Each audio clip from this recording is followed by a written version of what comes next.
Archer of the Heathland, Book 4, Chronicles by J.W. Eliot. Narrated by Joseph Tweedale.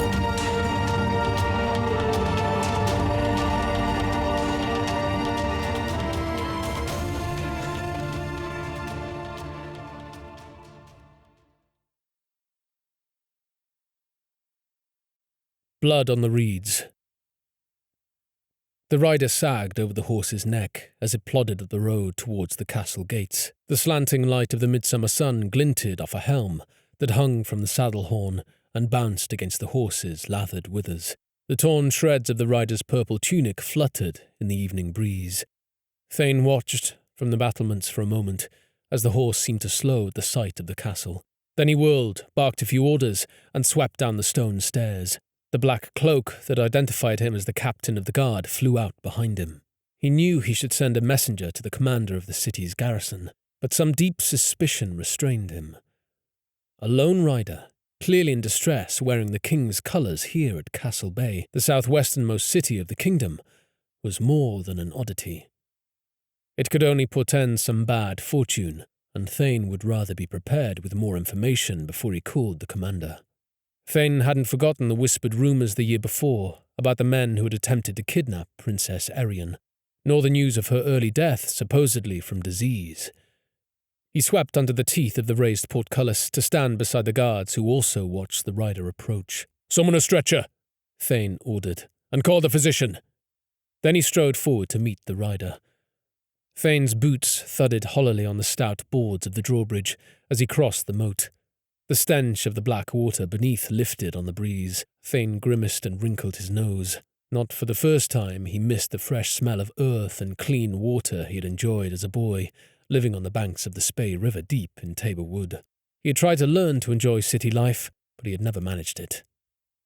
The horse stopped at the edge of the drawbridge, as if by command. Its head bent low, almost to the ground. The rider raised his head. A shock of recognition raced through Thane. "Rhys!" he said, as he rushed to the rider's side and helped him slip from the saddle. The odour of horse sweat mingled with the coppery scent of blood. "I found you," Rhys said. His light brown hair lay matted against his brow, his cheeks burned with a fever, and his dark eyes were wide and frightened. Thane pulled a hand away from Rhys's back to find it covered in blood. He helped Rhys lie on the ground. "What has happened?" Thane demanded. He spoke more harshly than he intended. He had become too accustomed to command in the last few years. "The king is slain," Rhys said. A lump rose in Thane's throat. His chest grew tight. He glanced quickly to see if the guards were coming. "How?"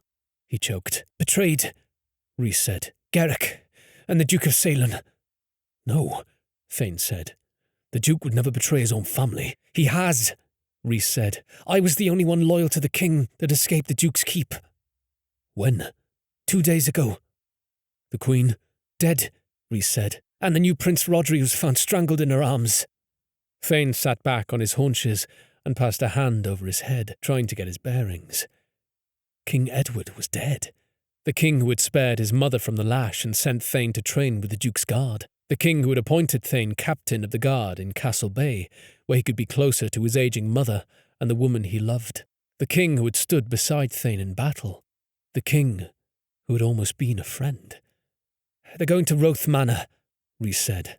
"They're destroying the entire Hassani line." "Esther," Thane whispered. Rhys nodded and swallowed. "They'll come for you too." "Why?" "They fear you," Rhys said, "and your loyalty to the king and his family." He swallowed. "If you renounce the king, they may let you live." The sound of booted feet running across the bridge echoed in the gathering darkness. Rhys grabbed Thane's hand and squeezed it with all the strength he had left. He was weak. He had lost too much blood. "Don't trust Commander Cyril," Rhys said. "He's one of them. As soon as he receives word that—" The soldiers arrived, and Thane bent low to Rhys's ear and whispered, "You were attacked by brigands on the highway." He held Rhys's gaze until he was sure the injured man understood, then rose to his feet and wiped Rhys's blood on his cloak. "He's wounded," he said. "Take him to the hospital." Rhys's gaze never left Thane's face as the guards lifted him onto the stretcher. Thane waited, tight-lipped, with his hand on the pommel of his sword until the guards were trooping across the bridge, one of them leading Rhys's horse. Thane turned to gaze up the road to where it disappeared into the black line of trees. His king was dead. His commander was a traitor, and the woman he loved was in danger. Could he renounce the king? Could he betray everything he had stood for? Could he abandon the ones he loved? Thane made his decision. He strode back across the drawbridge, edging aside the country folk who were making their way out of the city before the gates closed. He heard the curious whisperings about the man on the stretcher, but he ignored them. The city was settling down to another quiet evening as Thane passed through the gates and into the main street. The tradesmen's stores were shuttered, lights burned and flickered behind oily window panes.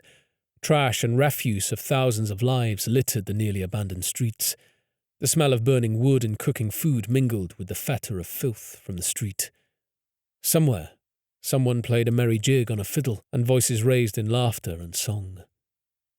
Thane slipped down a side street to the stables and made his way to his grey stallion he had named Smoky. He cupped the stallion's jaw in his hand and rubbed his muzzle. "I hope you've fed well and are rested," he whispered, "because tonight I will need all of your strength and speed." Smoky bobbed his head as if he understood, and Thane saddled him, making sure the girth strap was tight. Then he hurried to his lodgings, strapped on the hip quiver filled with 60 arrows, and strung his powerful curved bow with its stiff tips and short limbs. It was a bow rarely found on Freyok Island, but Thane had discovered that it was less cumbersome when shooting from horseback than the longbows that were more common among the Alemanni. He stuffed his saddlebags with what food and water he could find. Then he adjusted the sword on his opposite hip, checked the long knife in its sheath, and whirled to leave. He paused in the doorway and glanced back at the room that had been his home for 3 years. If he left now, he would become an outlaw. He wouldn't be able to remain in Col. But Esther needed him. He couldn't betray her. Thane mounted Smoky and kicked him towards the city gates. He kept him at a leisurely pace, though he could tell the horse was anxious to stretch his legs. He didn't need to draw attention to himself or tie the horse with a wild gallop through the city. The last of the country folk filed through the gates, and the guards began to drag them closed. "One moment," Thane ordered. The guards paused. The sergeant gazed up at him. "Sir?" he questioned. "I'm going to scout for these brigands," Thane said. "Be prepared to let me back in." "But sir, the commander's orders were to—" "Do not question my orders," Thane barked, and he kicked Smoky into a canter. The horse's hooves pounded over the bridge. A shout rang out behind him, and Thane glanced back. Commander Cyril stood on the battlements. Cyril pointed, and an archer stepped up to his side. Thane didn't wait to see more. He leaned low over Smoky's neck and hissed in his ear. The grey burst into a gallop, and the cool evening air swept over Thane's face. The buzz of an arrow zipped past his head. A wild thrill leapt into Thane's chest, and he smiled ruefully. He was free at last. He had snapped all the constraints that had bound him to the city away from the forest and from Esther. And yet it was a fleeting freedom, one that was destined to end in blood. The deeper shadow of the forest enfolded Thane as Smoky galloped down the pale strip of dirt that marked the road. Cyril clearly understood that Thane was now an outcast, and he would be coming after him. None of that mattered now. Thane had to reach the manor before it was too late. Thane dismounted and patted Smoky's lathered neck. His own legs were stiff from the long ride. "Rest now for a spell, my friend," he said. "We may need to run again tonight." It had taken Thane the better part of the night to reach the manor. Now he glanced around at the smoky haze that filled the wood. The acrid reek of burning tar and roasting flesh filled the air. The flicker of the dancing flames filtered through the trees, and Thane had to suppress his desire to rush headlong into the manor. He swallowed the sickening despair and clutched at the desperate hope that the Baron of Roth and his family had been warned, that they had time to escape. Thane pulled the black cloak from his shoulders and draped it over Smoky's saddle. He slipped his bow from its carrying case on the saddle and crept into the swaying shadows. The sight that met his gaze as he peered from the line of elm trees sent his blood racing. Bodies lay in crumpled heaps in the garden, black mounds against the bright lights of the flames that licked hungrily at the manor and poured gleefully from the blackened windows. A lone figure stood atop the square tower, gazing out over the awful scene. Thane recognized him as the Baron, Esther's father. Hope leapt into his heart. He burst from the cover of the elms and raced towards the tower. If the Baron was still alive, then Esther had to be with him in the tower. As he sped past the bodies, he realized that not all of them were the Baron's retainers. Some wore the light blue colours of the Duke of Salem, which meant the Baron had warning. He had tried to fight. Maybe the family had escaped. The door to the tower sagged on its twisted hinges. Smoke billowed from the gaping, blackened hole. Several bodies sprawled over the threshold. Thane recognized the Baron's captain of the guard, who must have fallen defending his lord. Heat washed over Thane's face, forcing him to pause at the entrance. He peered in to find the flames devouring the beams of the ceiling overhead, but the overpowering heat drove him back. This was the only door into the keep. Thane tried again, when the beams collapsed in a roar and a shower of sparks.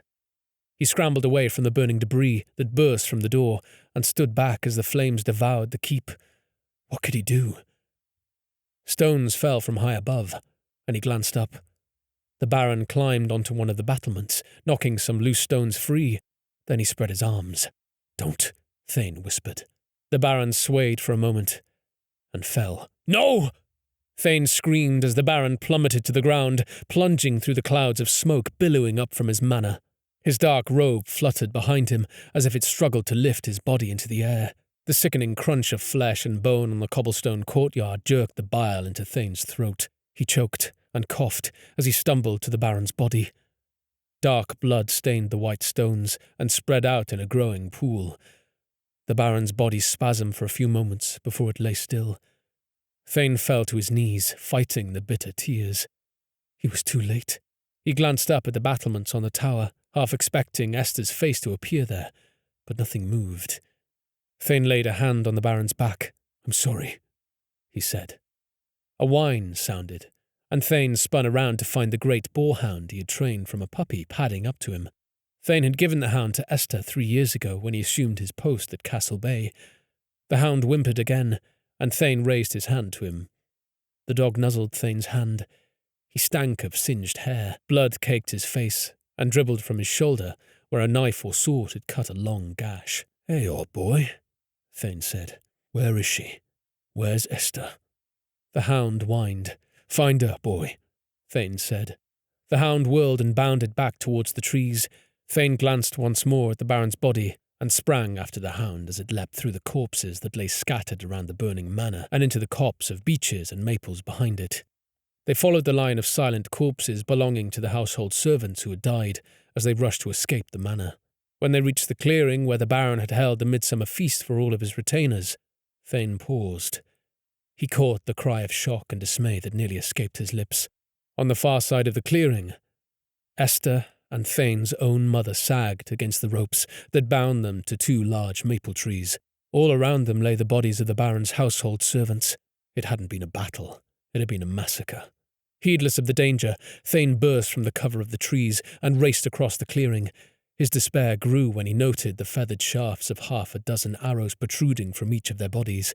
The horror of it caught the breath in his throat. He dropped his bow, whipped his knife from its sheath, and cut them both down. He laid them gently on the trampled, bloody grass and fell to his knees beside them. His mother's eyes were opened wide in an unblinking stare of death. The once playful animation of her features had frozen in a grimace of pain. A dribble of blood stained her pale, white cheek. Thane coughed on the sob and worked his jaw, struggling to keep his emotions in check. Why his mother? She hadn't done anything. It hadn't occurred to him that they might murder his mother. Esther groaned and stirred. Her eyes fluttered open. Thane lifted her hand. It was deathly cold. He glanced at the arrows that had punctured her body. All but one were non-lethal wounds, as if the murderers had wanted to inflict pain, yet keep her alive. One arrow had penetrated her right breast. It would have missed the heart, but it had certainly punctured a lung. Esther would be drowning in her own blood. The hound nudged her cheek with his nose, as if he wanted her to get up. "I knew you'd come," she choked. "I'm sorry," Thane said. "I should have been here." She squeezed his hand feebly. "It doesn't matter," she said. "You have to leave now. They're waiting for you." Thane scowled and looked around. In his rush, he hadn't seen any sign of the Duke's men. "I love you," Esther said. The shadow of a smile touched her beautiful lips. Thane brushed a lock of brown hair from before her eyes. His lips trembled. His chest burned. He would give anything to have been there to protect her, but the Baron had insisted that he elevate himself before he would let him marry his daughter. That was why Thane had gone to the city. "I know," he said. "I love you too." "I would have waited for you until the end," she said. Thane bent and kissed her forehead when the quiet thrum of a bowstring sounded. He jerked upright as an arrow narrowly missed him and slapped into Esther's side. She grunted. Her gaze found his, and he watched as the light faded from her eyes. She let out a final, quiet sigh. Thane stared in dismay. She was gone. He couldn't believe that she was gone. His whole world lay in ruin. Another arrow whipped past his head. The hound snarled. Thane grabbed up his bow and leapt behind the huge maple as a line of men-at-arms broke from the cover of the trees and stepped into the clearing. Others crashed through the trees behind him. Thane was trapped. Rage roared in his chest. He ground his teeth. They had left him nothing to live for. He would sell his life dearly. "Captain!" A harsh whisper sounded behind him. Thane spun to find a boy crouching in the huckleberry bushes. It was Owen, the boy who visited the Baron every summer. His family were minor nobles from the southern Oban plain. Owen gestured to him. "This way," he said. Frowning, Thane glanced back at the closing circle of men, and then at Esther and his mother. There was nothing he could do for them now. But the boy was still alive. Thane reluctantly slipped into the underbrush. They had covered only a dozen yards when Owen cried out in surprise. A dark shadow loomed over him. Thane knocked an arrow, drew and loosed. The shadow staggered and groaned. More shadows joined him, and Thane loosed 2 more times. In the thrashing and chaos that erupted round them, he, Owen, and the hound slipped past the circle of men through the gap Thane's arrows had created. Thane led Owen to where he had left his big grey horse. He threw the cloak aside, leapt into the saddle, and dragged Owen up in front of him.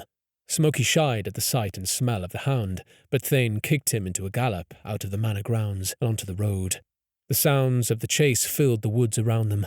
Smoky strode forward, but Thane could feel the horse's exhaustion. He was already tired from the long ride. They wouldn't get far with fresh horses on their tail. Thane's only hope was to shake their pursuers or make it too costly to follow them. Smoky pounded around a bend in the road, with the hound loping beside him, when moonlight glinted off the helmets and spears of a troop of men holding the road in front of him. Thane checked Smoky and reined him to the left, down a narrow track barely visible in the darkness. The trail snaked its way through the woods towards the river. Thane pushed Owen down and bent over the boy to avoid low-hanging branches. Smoky's hooves clicked against the stones and stumbled over roots until they broke from the trees and clambered down the last rise before the river. Smoky slipped and went down. Thane jerked Owen from the saddle and kicked free of the stirrups. He landed hard, trying to scramble away from the thrashing hooves, but one caught him in the back and sent him flying headlong onto the stony ground. The air burst from his lungs. He grovelled on the ground, struggling for breath, as Smoky righted himself and limped a few paces before he stood, sides heaving and trembling. Smoky was blown and lame. Thane stayed on his hands and knees until his breath returned, and then glanced at Owen. The boy stood beside a maple, watching him with eyes that said he understood their predicament. He knew they were about to die. Thane's lungs finally expanded, and he rose to his feet, sucking in the rich air of the forest. He glanced at Smoky and whispered a curse. Thane snatched up his bow and checked it for damage. He strode to Smoky's side to grab the extra quiver of arrows and the saddlebags before slapping the horse on the rump. Smoky jogged a few steps and then stopped. He looked back at Thane as if to ask whether or not he were coming. "Go!" Thane ordered, with a wave of his hand. Smoky bobbed his head. "Go!" he said again, and the horse limped down the trail. Thane watched him go, with a sinking feeling in the pit of his stomach. Without a horse, they would never escape. But a lame horse was worse than useless. "Follow me," Thane whispered to Owen. They pushed into the canebrake, with the hound following close behind. Thane had spent his youth playing, hunting and fishing along this river. He knew the area well. The problem was getting out with a host of men hunting him. The river flowed deep and swift here amid a jumble of boulders that made crossing impossible. The nearest ford was more than a mile upstream. The canebrake hugged the riverbank for a good mile, and it was at least 100 yards wide, sometimes more depending on the lay of the land. The canes grew as tall as a man. They were as thick as his finger and clustered close together. Thane stumbled onto a narrow game trail and followed it deep into the canebrake. He was searching for the rise where the cane thinned. When he found it, Thane pulled Owen down beside him and raised a finger to his lips. He drew his boot knife and handed it to Owen. "Don't make a sound," he whispered. "I'll be back." He pointed at the hound. "Stay," he ordered. The hound whined and then sat on his haunches. Thane crept away into the reeds. He would prepare a few surprises for anyone who followed them. The grey dawn found Thane and Owen huddled on the rise, deep in the canebrake with the hound sprawled at their feet. A breeze rustled the cane, making it sigh like a dying animal. It brought with it the fresh smell of the river and the promise of rain. Owen knelt before a line of 12 sticks arranged in a fan in front of him. Each one had a string tied to it that trailed off into the canebrake. It was the best Thane could do. He hoped it would be enough. The clip of hooves on stone and the jangle of harnesses carried on the breeze. The soldiers were searching the trail. Thane studied Owen now by the light of day, as he waited for the struggle to begin. It wouldn't be long once the soldiers discovered where Smokey had gone down. Owen's lips pinched tight. His face was streaked with soot and blood. He couldn't be more than 9 or 10 years old, but he was tall for his age and quick to understand. Owen's fine blonde hair camouflaged nicely with the reeds. Thane knew that Owen would be killed if he were found here. They wouldn't want to leave any witnesses, not when the traitors would want to justify their coup and assert their right to rule. Uncomfortable things like little boys who tell the truth would need to be eliminated. Still, Thane couldn't see a way to get the boy out. The lands Owen's father held were far to the south and east.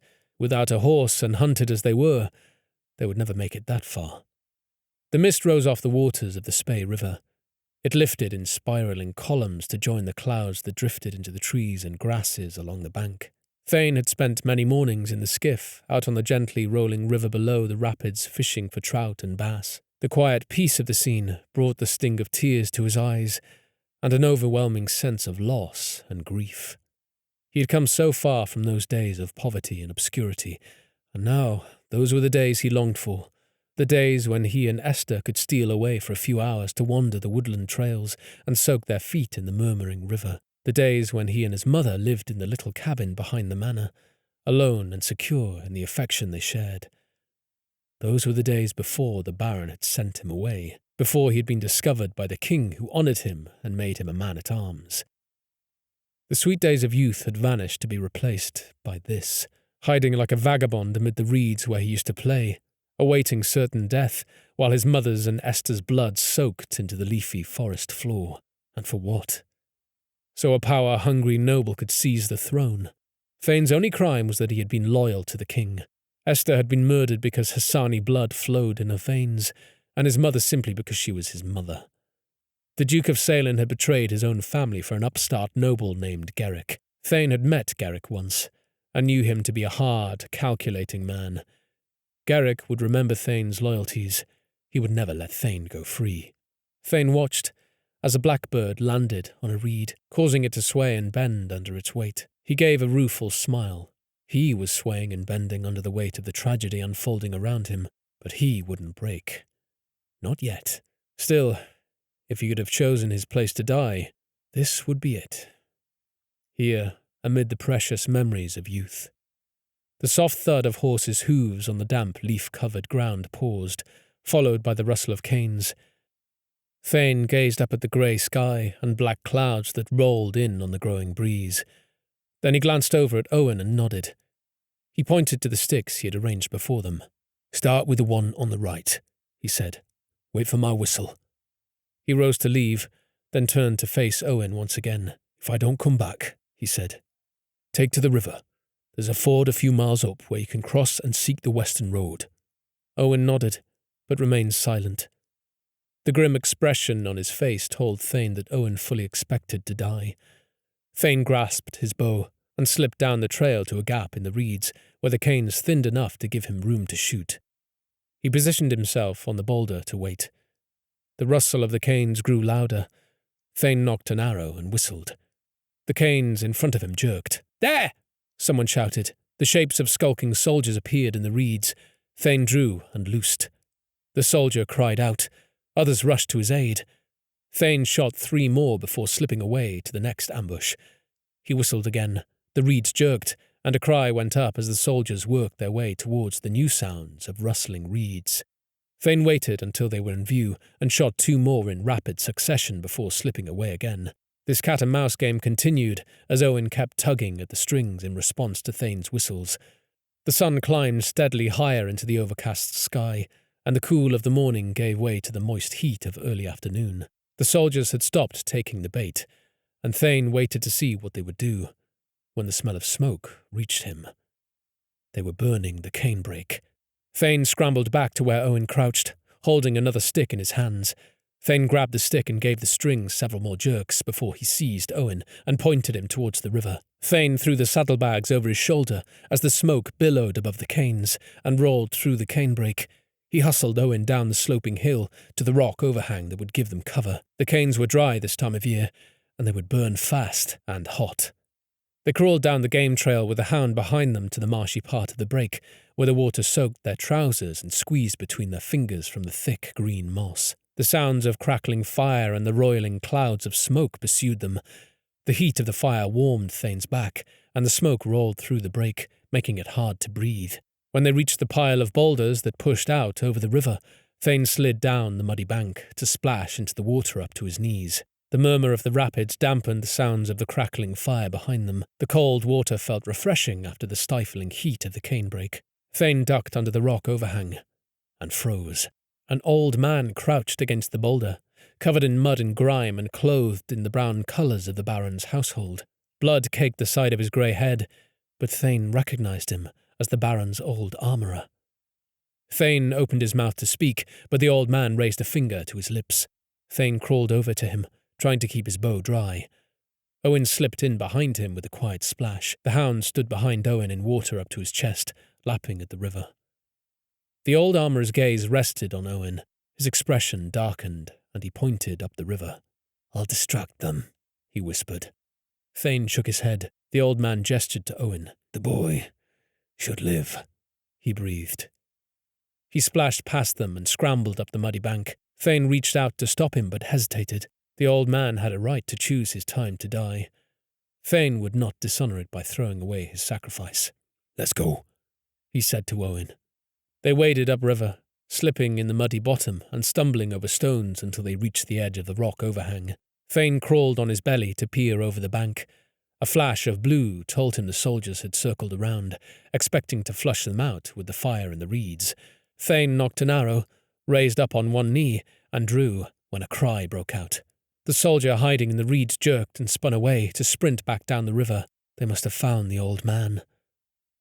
Thane motioned for Owen to come, and together they raced through the reeds towards the stand of maple and beech beyond.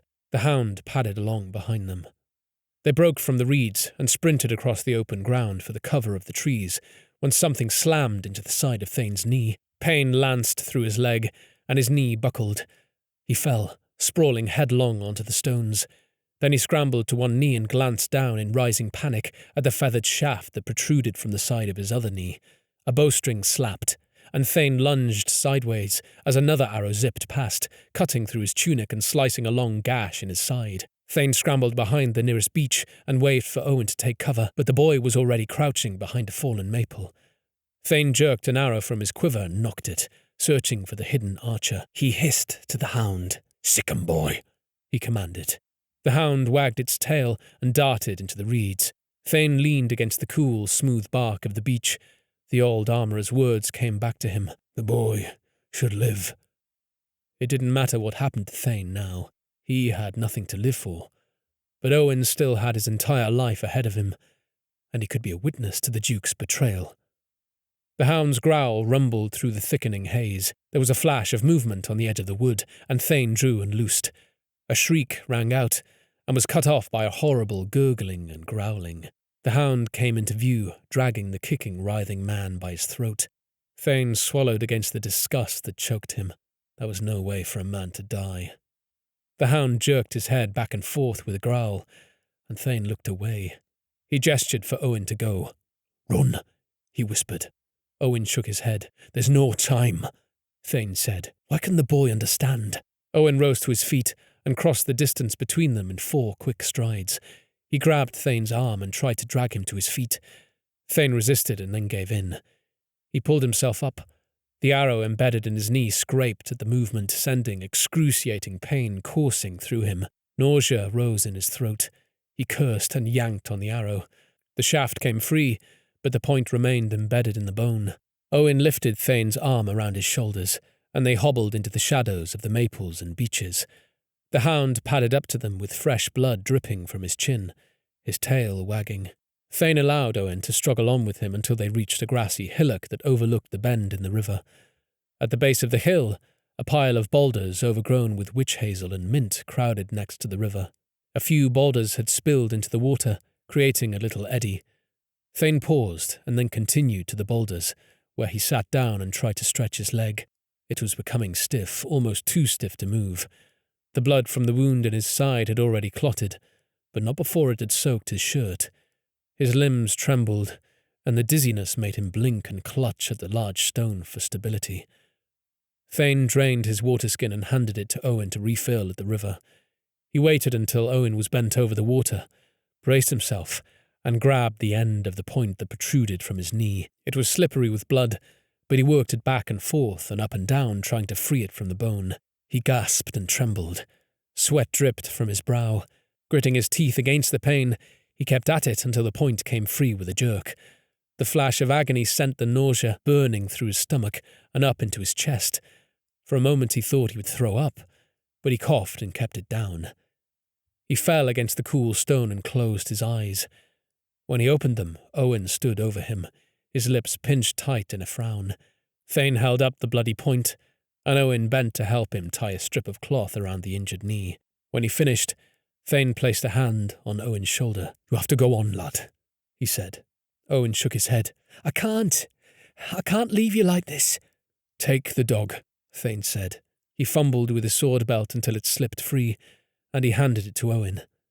Owen hesitated, then took it. "There's a ford, another 100 yards upriver," Thane said. "Cross and follow the river for several miles until you reach an old stone monument where a path comes out of the woods. The path will take you to the west road and your father's lands." "Come with me," Owen said. Thane understood the boy's fear, but it couldn't be helped. "Not now." "I can't," Thane said, gesturing to his leg. "I'll delay them while you get away."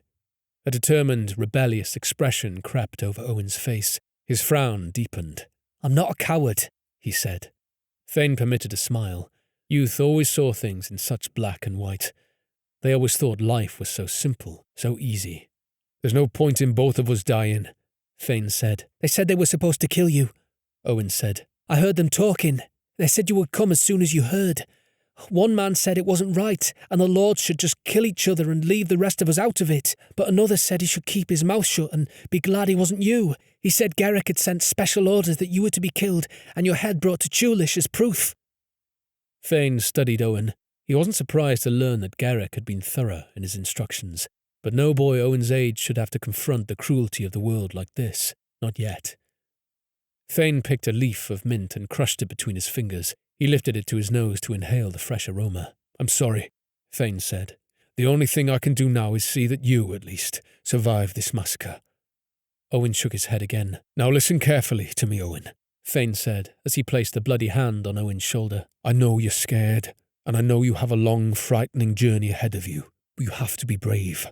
Your family will be allowed to live because you aren't directly related to the Hassani. So, I'm entrusting my sword to you. This sword has never been raised in an evil deed, and it has only ever been drawn in defence of the true kings of Kol. Do you understand?" "Yes," Owen said. "Good. I want you to keep it safe until the time is right. I pray that some Hassani will find a way to survive and come back for his throne. You must be ready when he does. Then I expect you to avenge me and Esther and all the others who have been murdered here. Can you do that for me, Owen?" Owen frowned. "Okay," he said. Tears welled up in his eyes, but he kept them in. "That's a good lad," Thane said. He handed Owen the saddlebags. "Good luck, son. May the ancients guide your footsteps." This was the phrase Thane's mother used every time he left the cabin. "Now go, before they find us." Owen hesitated, then draped the saddlebags over his shoulder. Thane patted the hound and pointed to Owen. "Heel," he said. The hound hesitated, confused. "Heel," he said again, as he gestured for Owen to leave. Owen turned. The hound whined and nuzzled Thane's hand. "Thank you, old boy," he said. "Now, heel." The hound trotted after Owen, and then glanced back. Thane snapped his fingers. "Heel," he commanded. The hound followed Owen. "Stay with him, boy," Thane whispered, as he watched Owen and the dog slip amid the boulders to disappear among the tall meadow grasses and willows that hugged the riverbank. He swallowed the knot in his throat as the quiet of the hillside pressed in upon him. Even though Owen was just a boy, his presence had helped keep the despair at bay. Now Thane was alone and seriously injured. It was only a matter of time. Thane grabbed a handful of mint leaves and stuffed them in his mouth. The burst of fresh mint drove away the edge of weariness that burned his eyes. He shifted and winced at the tightness in his back where Smokey had kicked him, and the leg that was swelling fast from the arrow wound. He wouldn't get far if he tried to move. But he still had 40 good arrows and a long, open, sloping hill before him.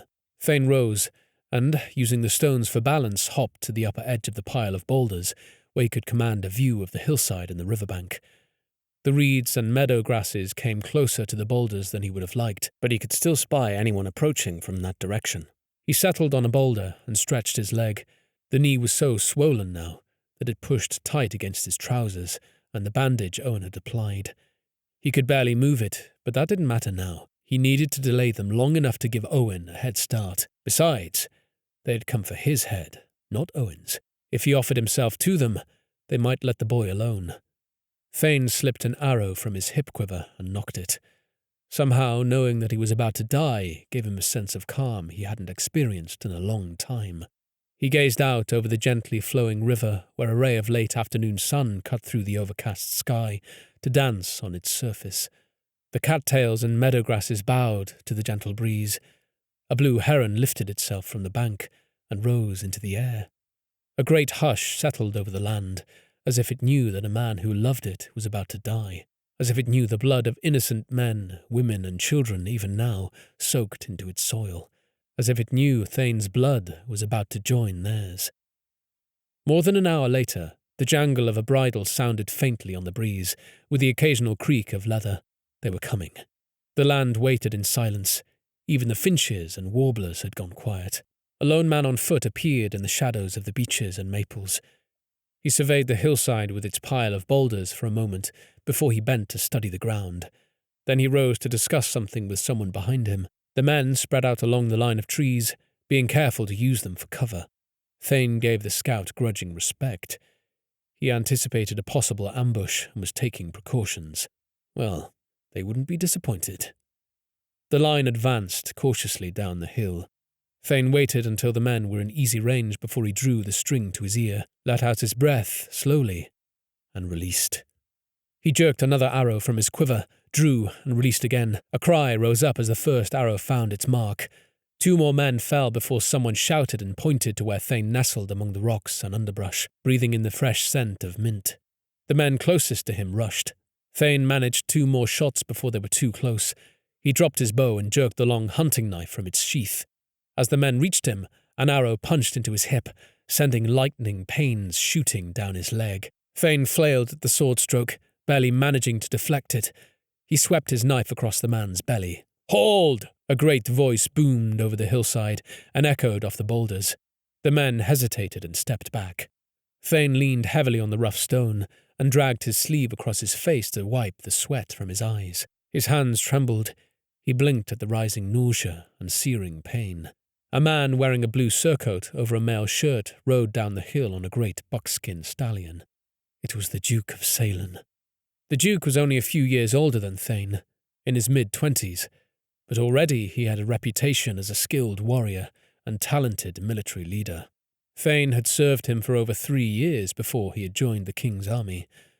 The Duke was a stout young man with short-cropped, sandy-brown hair and dark eyes. He reined his horse to a stop and looked down on Thane as the man Thane had injured crawled away to be helped by his friends. "Stand several paces back," the Duke ordered. "My lord?" one of the men questioned. "Do it!" the Duke shouted, and the men retreated. The Duke dismounted and stood, holding the buckskin's reins loosely in his hands. He studied Thane as if deciding on something. Thane sneered at him. Here was the man that had betrayed his king and his family. The man who had ordered the slaughter of innocent women and children. Thane raised the bloody knife he still clutched in his hand. The Duke stepped toward him until he was only a couple of paces away, but he might as well have been a mile away. Thane couldn't even stumble 2 steps to punish the man that had permitted all of this suffering. "I'm sorry," the Duke whispered. At first, Thane thought he had misunderstood him. Then he stared in confusion. He had expected anything but this. "I did what I had to do," the Duke said. "You're a traitor and a murderer," Thane snarled. An expression of bitter sadness swept over the Duke's face, and he bowed his head to mask it. "You're right," he said. "But try to understand." "No!" Thane shouted. The Duke's head snapped up, and his hand reached for the pommel of his sword. "Come here, and let me kill you as you deserve," Thane growled. "Then they can take both our heads as presents for Garrick, the butcher." The Duke's brow furrowed. "I will not be taking your head," he said in a low voice that didn't carry. "I want you to join me. I need people who are still loyal. I can protect you." Thane scoffed. "You expect me to believe that?" The Duke shrugged. "Heads can be disfigured," he said, "and you have given us plenty to choose from." Thane stared in disbelief. What was the Duke saying? "You're gravely injured," the Duke said. "Let me help you." The Duke reached a hand towards Thane and stepped forward. Thane raised the knife with a snarl of rage. Something hissed and slammed into his armpit, biting deep. Thane gasped. The knife fell from his numb fingers. He slumped against the stone as the Duke rushed to support him. "Hold!"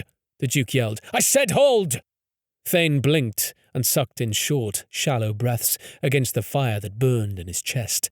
The Duke's lips pinched tight, and his brow furrowed in apparent concern. A snarl echoed amid the boulders, and the great hound came bounding toward him. The Duke jumped back to avoid the snap of the hound's jaws. Thane blinked. The hound shouldn't be here. He should be with Owen.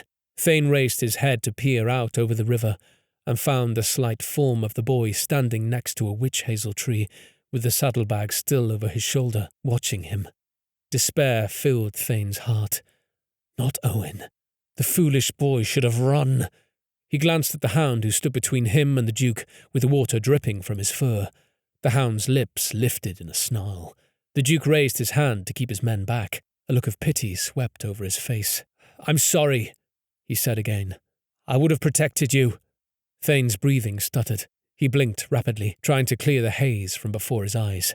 "Esther," he mumbled. "You killed Esther." The Duke bowed his head and turned away. He mounted his horse. Some men stepped forward, but the hound snarled a warning. "Leave him," the Duke ordered.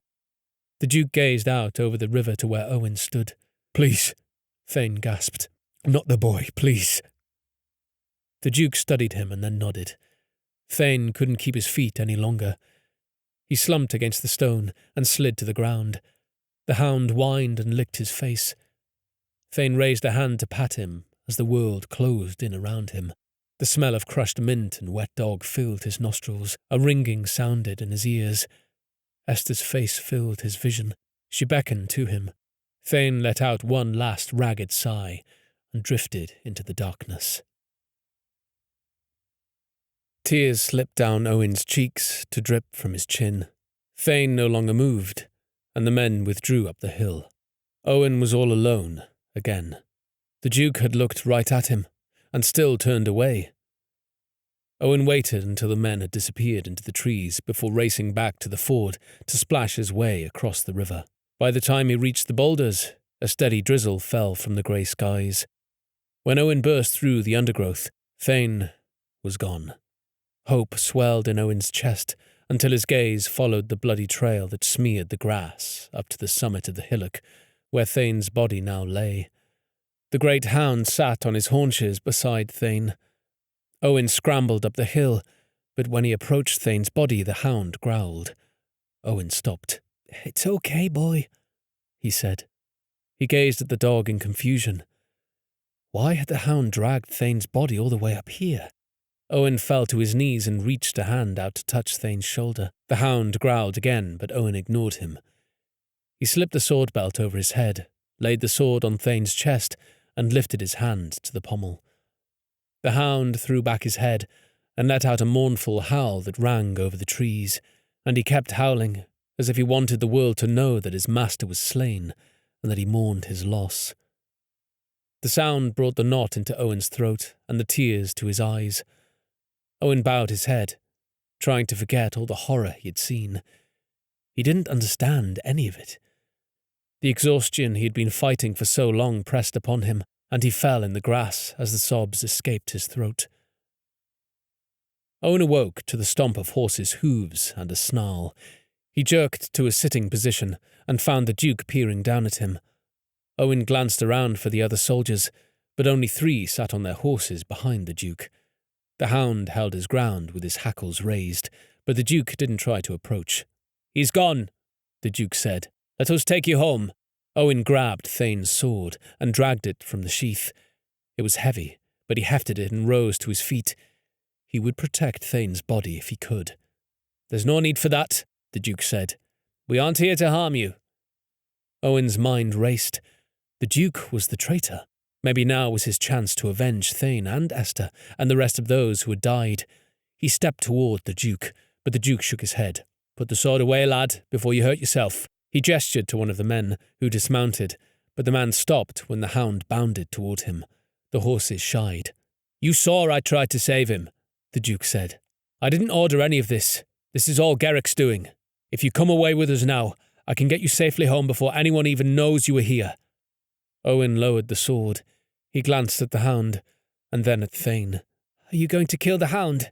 he asked. The Duke shook his head. "I wouldn't dream of it," he said. "A loyal dog like that should be honoured, not killed. I'm leaving 2 men here to guard Thane's body and his faithful hound.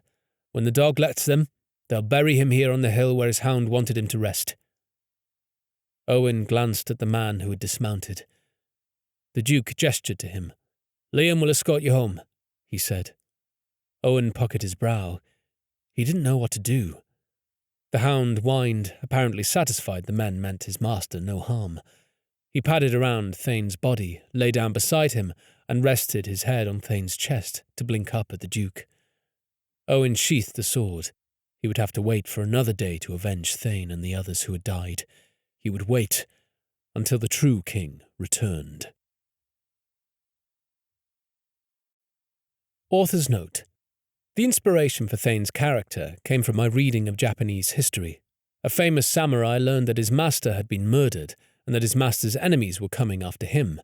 He fled to his family's lands only to find the emperor's forces waiting for him. He escaped into the reeds along the river and employed the ingenious strategy of using strings tied to reeds to misdirect the enemy and guide them into the open where he could shoot them with his longbow. His skill and courage were unparalleled, but he was still trapped. There was no way out of the reeds. After he was injured in the knee by an arrow, he threw his sword into the river so that his enemies could not obtain it, drew his knife, and stabbed himself in the throat. When his enemies came to get his body, his faithful hound drove them off, and when they proposed to shoot the hound, the emperor forbade it, on the grounds that the loyalty and bravery shown by the archer and his hound should be honoured. The hound then dragged his master's body up to a hill and laid down to die beside him. The emperor ordered a monument to be erected to honour the brave samurai and his faithful dog. I use the story to explore the consequences of the Duke of Salem's betrayal of his family and to show that from the beginning he was working to gather loyal subjects who survived the bloodbath in an attempt to undercut Garrick's power. Owen was caught in the middle of the coup as a young boy, and his short, traumatic experience with Thane made him one of the most ardent and loyal servants of the Hassani royal family. He proved so trustworthy and capable that Brian selected him to manage his ducal estates, while Brian and Finola went in search of Brian's mother.